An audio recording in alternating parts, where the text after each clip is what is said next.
Yep. The really good thing about having quality depth is when you don't have it, somebody else does. And KK?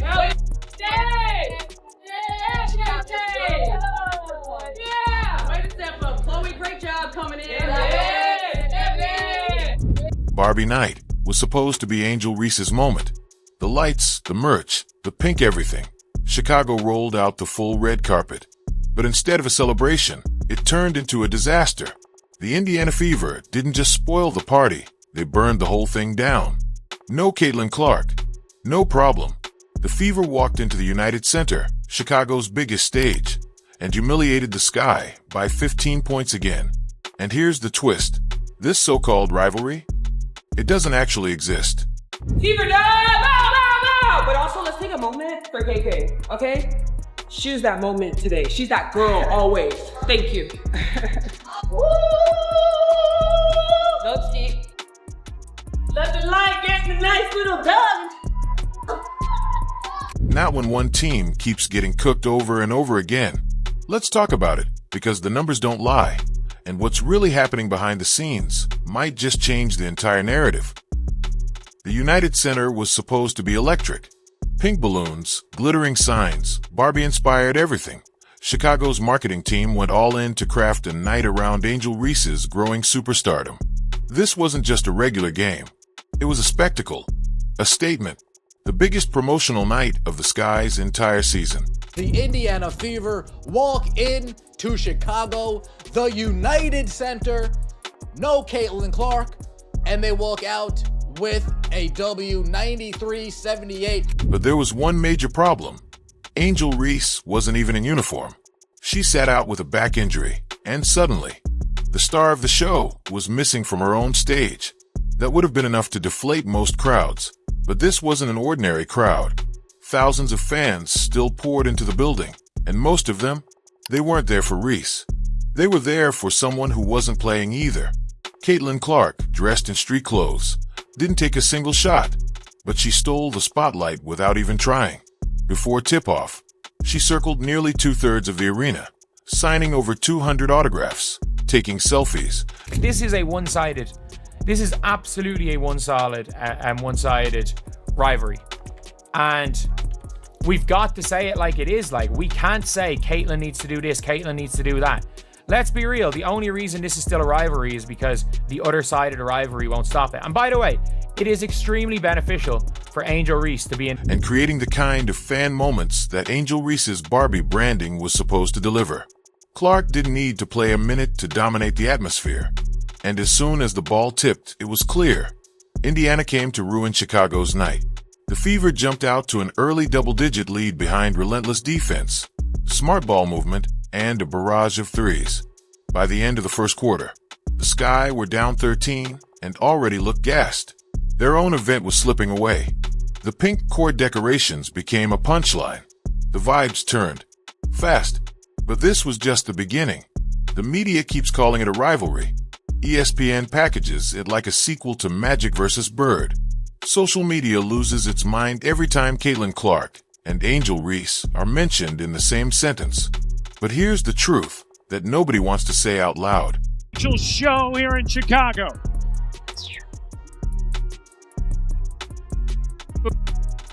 Mitchell into the paint, able to lay it in. To Mitchell, she'll fire. This is not a rivalry.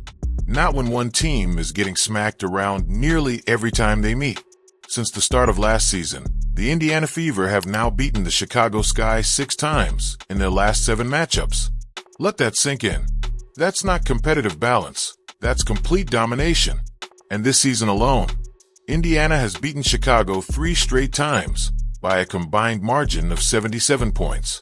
That's not just a gap. That's a canyon. The first game, a 35-point blowout. The second, a 27-point rout.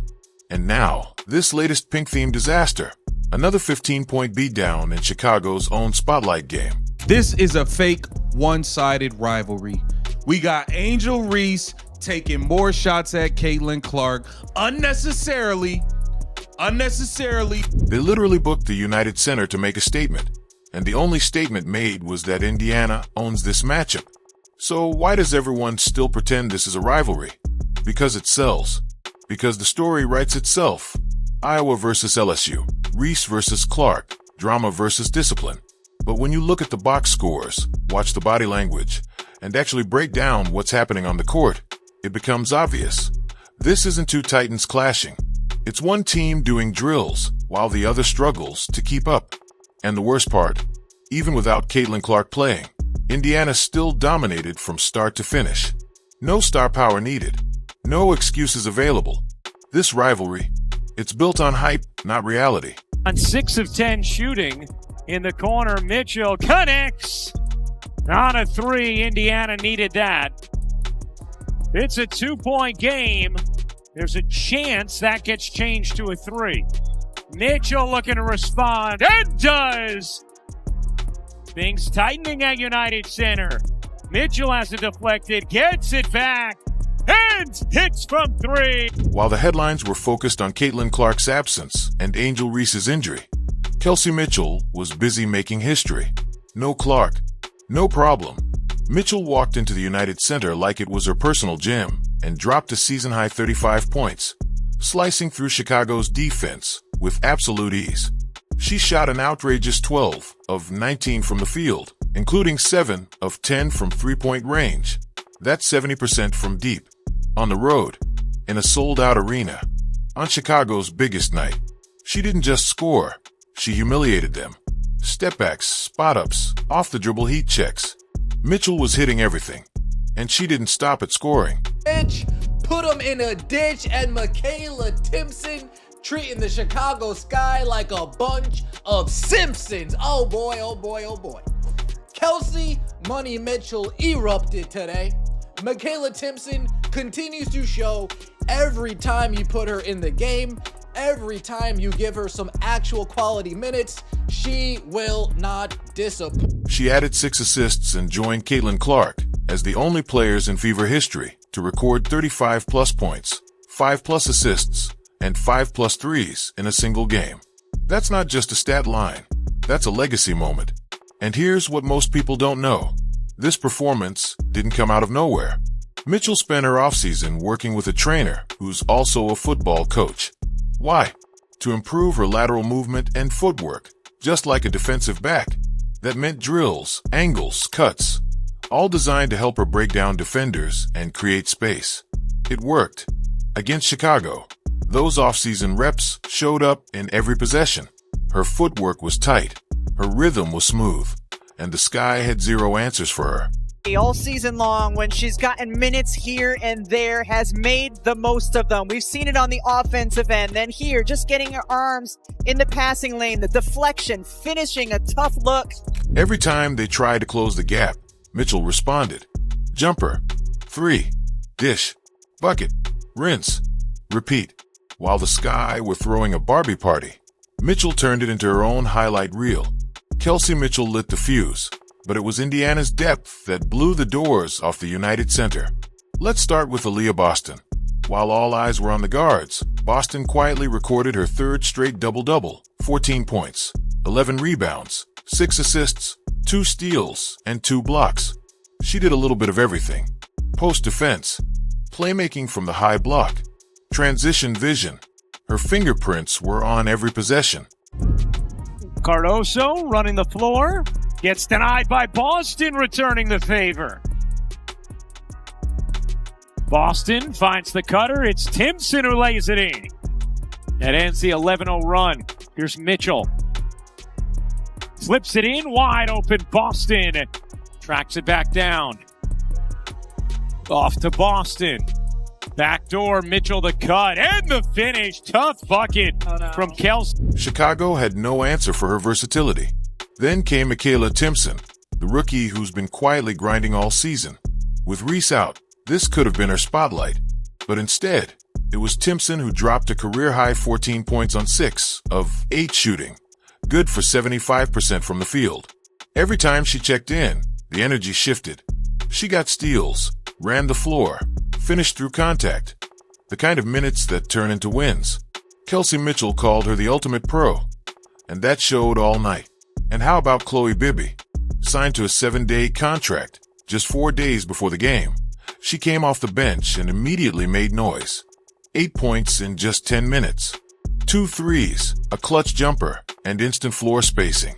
That's plug-and-play impact from a player who wasn't even on the roster a week ago. Improve and become more comfortable throughout the season. She's amazing. One of the best rookies I think I've ever come across of.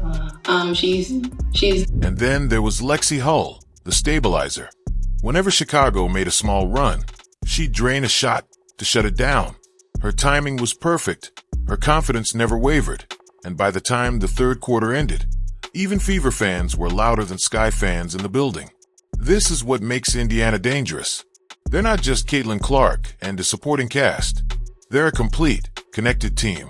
With Clark out, they didn't flinch. They didn't lean on one person. They trusted the system, and the rotation delivered. That's how you build playoff-caliber basketball. Meanwhile, the Sky, they threw a party and watched their guests take over the whole house. The Chicago Sky didn't just lose a game. They lost control of their own event. Barbie Night was supposed to be a branding masterclass, a celebration of Angel Reese's growing icon status. Pink-themed jerseys, custom merch, full venue upgrade at the United Center. It was a calculated move to turn a regular season game into a cultural moment. But then, Angel Reese didn't play, and Caitlin Clark, despite being sidelined herself, walked in and effortlessly hijacked the spotlight. Before the game even started, Clark spent nearly 20 full minutes working the sideline, signing over 200 autographs, taking selfies, and meeting fans who had lined up for her, not Barbie. She didn't touch the ball once, and yet she was still the most impactful presence in the building. And the game, it turned into a circus, just not the kind Chicago wanted. Fever fans were louder than Sky fans. Indiana's bench celebrations echoed louder than the home crowd. By halftime, social media had completely flipped the narrative. Twitter rebranded the event. It's not Barbie Night, it's Fever Night. Let's check this out right here. Of course, this is supposed to be the arena that Angel Reese built, right? Question? Memes started rolling in. Pink confetti with captions like Mitchell's coronation. Empty Barbie signage with Clark's autograph line in the background. TikToks joking that the Sky accidentally threw Kelsey Mitchell a party. Even the Chicago faithful couldn't deny it. This wasn't a celebration. It was a full-blown takeover. And here's the kicker. This was the Sky's second themed loss to the Fever this season. They scheduled this rematch again at the United Center. They again planned around a big narrative. And they again got embarrassed. The marketing was world-class. The execution? Total disaster. Because no matter how much pink you throw around the building, it doesn't matter if your team can't deliver when the lights are brightest. Behind the scenes, there's more brewing than what we're seeing on the court. Let's start with Caitlin Clark. According to team insiders and reports from practice, the Fever are being extremely cautious with her return. Sources suggest Clark is targeting mid-August, possibly around the third week, to rejoin full game action. The team's been focused on making sure her timing, rhythm, and conditioning are back to 100% before she returns to the starting lineup. But here's the twist. The Fever are winning without her. That's changed the timeline from urgent return to strategic reinsertion. And honestly, that's a luxury most franchises don't have with a generational rookie. On the other side, Chicago doesn't have that same breathing room. Whispers have started to surface around Angel Reese's back injury. Nothing confirmed, but some fans speculate it may be more serious than the team is letting on. And with her sitting out high-profile games like Barbie Night, the concerns grow louder, even more buzzworthy. Local reporters have mentioned early frustration inside the front office. There are unconfirmed reports that the Sky may explore moves to shake up the roster. Veterans could be moved. Picks could be dealt. There's even been quiet speculation that Chicago might try to cash in on Reese's rising popularity if this rebuild continues to stall. To be clear, none of this is confirmed, but it's the kind of smoke that usually means something's heating up behind the curtain. And it's not just the players. Coach Tyler Marsh looked visibly frustrated post-game. He told reporters teams have figured us out, and players aren't executing the plan. That kind of language, it doesn't come from a coach who's confident in his grip on the locker room. Meanwhile, the Fever's coach, Stephanie White, is getting praised for doing the opposite, managing egos, maximizing depth, and keeping her players locked in even without their superstar on the floor. It's becoming more and more obvious. One of these franchises is on the rise. The other is running out of answers. Strip away the marketing. Forget the headlines. Ignore the pink banners and ESPN hype packages. What we're left with is the undeniable truth. One team is building something. The other is desperately trying to sell something. The Indiana Fever didn't just win a basketball game. They exposed a system that's propped up by manufactured narratives and shallow promotion. While the Sky are busy planning themed nights and photo ops, the Fever are developing chemistry, depth, and a sustainable culture. Let's look at where both teams are. Indiana sits third in the Eastern Conference, 2 games behind Atlanta, trending upward. Chicago has dropped 5 straight, sits near the bottom of the standings, and looks lost, both on the court and in the front office. This isn't about Clark versus Reese anymore. It's not even about individual stars. It's about team identity. The Fever just walked into a sold-out United Center and delivered their message loud and clear. We don't need the lights. We'll take the win. They've won with Clark. They've won without her. They've done it at home, on the road, in regular games, and now twice, in games that Chicago tried to turn into Hollywood premieres. Meanwhile, Chicago's vision keeps getting blurred by off-court distractions. Promotions won't fix defense. Pink jerseys won't erase poor execution. And themed nights won't save a rebuild that lacks direction. At some point, the Sky need to stop chasing the story and start changing the scoreboard. So here's the truth, plain and simple. This was never about Barbie Night. This was never about pink jerseys or autographs or media hype. It was about one team proving they're ready for the next chapter, and the other still stuck in the same old story. The Indiana Fever didn't just walk into Chicago and win. They took over the entire night. No Caitlin Clark? Didn't matter. They had Mitchell dropping 35. Boston dominating both ends. Timpson playing like a seasoned vet. Bibby making an instant impact. And a bench that refused to let up for 40 minutes. Meanwhile, the Sky watched their own event become a road game. They watched the Barbie spotlight shift completely onto the Fever. And they watched thousands of their own fans cheer louder for Caitlin Clark, even though she never touched the ball. So the next time someone tells you this is the greatest rivalry in women's basketball, look at the scoreboard. Look at the fans. Look at the future. Because this isn't Caitlin Clark versus Angel Reese. This is Indiana's blueprint versus Chicago's brand campaign. And right now, Blueprint's winning. Big.